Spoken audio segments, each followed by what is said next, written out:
yang ada kencing manis, wajib save video ni. 7 makanan terbaik untuk elak bacaan gula naik lepas makan. Nombor 3 tu mungkin ramai yang tak tahu. Makanan terbaik untuk kawal gula lepas makan ialah akar legi. Makanan terbaik untuk bantu lambatkan penyerapan gula ialah sayur berdaun hijau.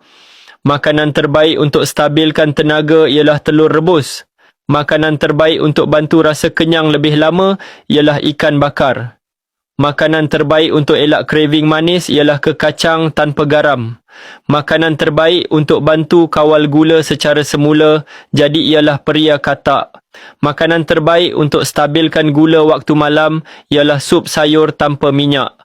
Kalau kau boleh jaga pemilihan makanan macam ni setiap hari, insya-Allah bacaan gula lebih stabil dan tak naik mendadak lepas makan. Dan kalau nak bantu dari dalam, akar legi boleh jadi pilihan terbaik. Sekarang, akar legi dah ada dalam bentuk kapsul aman.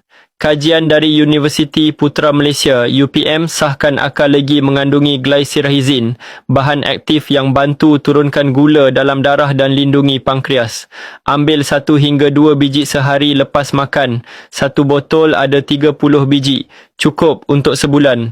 Kalau nak cuba dulu, boleh ambil trial set 10 biji.